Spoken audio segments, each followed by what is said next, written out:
Hello বন্ধুরা, আগের ভিডিওটিতে আপনারা দেখেছিলেন আমাদের এনজিপি থেকে গ্যাংটক অবধি যাত্রা এবং গ্যাংটক থেকে এমজি মার্গ এক্সপ্লোর করে রাতে ফিরে খেয়ে নেওয়া পর্যন্ত। আজকে সকালে আমরা বেরিয়ে পড়েছি লাচুংয়ের উদ্দেশ্যে। সেজন্য সকালবেলা ব্রেকফাস্টের উদ্দেশ্যে আমরা চলে এসেছিলাম হোটেলের ক্যাফেটেরিয়াতে। সেখানে আমাদের ব্রেকফাস্টটা ছিল কমপ্লিমেন্টারি ব্রেকফাস্ট। এর মধ্যে ছিল পোহা, ডিম সেদ্ধ এবং ফ্রুট জুস। গ্যাংটকের এই হোটেলটাতে আমরা ছিলাম।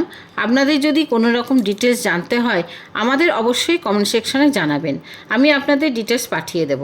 আর এটা ছিল হোটেলের বাইরে থেকে ভিউ। সামনেই আমাদের ট্যাক্সি দাঁড়িয়ে আছে। সেই ট্যাক্সি করে আমরা পৌঁছে গেছিলাম গ্যাংটকের ট্যাক্সি স্ট্যান্ডে।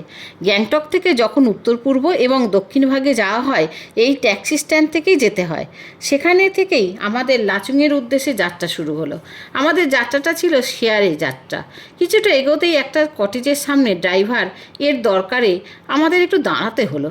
সেখানে আমি এবং আমার ছেলে কয়েকটা ছবি তুলে নিয়েছিলাম। তারপরেই ছিল একটি ওয়াটারফলস। এই ওয়াটারফলসের সামনে আমার ছেলে ছবি তুলে নিয়েছিল। তারপর আরেকটি ব্রিজের সামনে আমাদের গাড়ি দাঁড়িয়েছিল। সেখানে প্রকৃতির মেলবন্ধনের মধ্যে কিছু ছবি এবং ভিডিও আমরা ফ্রেমবন্দি করলাম। কাটতে কাটতে দুপুরবেলা হয়ে গেছিলো এবং আমাদের প্যাকেজের মধ্যে দুপুরের লাঞ্চ ইনক্লুড ছিল। সেই কারণে ড্রাইভার দাদা একটা কটেজের সামনে গাড়িটাকে দাঁড় করালো এবং সেখানে আমরা দুপুরের খাবারের উদ্দেশ্যে ভেতরে ঢুকে গেছিলাম। তার মধ্যে বৃষ্টিও শুরু হয়ে গেছিলো। দুপুরে খাবারের মধ্যে ছিল ভাত, ডাল, সয়াবিনের তরকারি, বাঁধাকপি, ডিমের কারি এবং চাটনি। তারপর বৃষ্টির মধ্যে তিস্তার ভয়ঙ্কর রূপ দেখতে দেখতে আমরা এগিয়ে যাচ্ছিলাম। ধীরে ধীরে অন্ধকার হচ্ছিল। ঠিক সেই মুহূর্তে একটা ব্রিজের ওপর উঠতে আমাদের গাড়িটা হয়ে গেছিল পাংচার। তার সাথে বৃষ্টিও পড়ছিল। কিন্তু যে জায়গায় আমাদের গাড়িটা পাংচার হয়েছিল সেই জায়গাটাও খুব সুন্দর ছিল। চারদিকটা পাহাড় দিয়ে ঘেরা, তার মাঝখানে একটি ব্রিজ।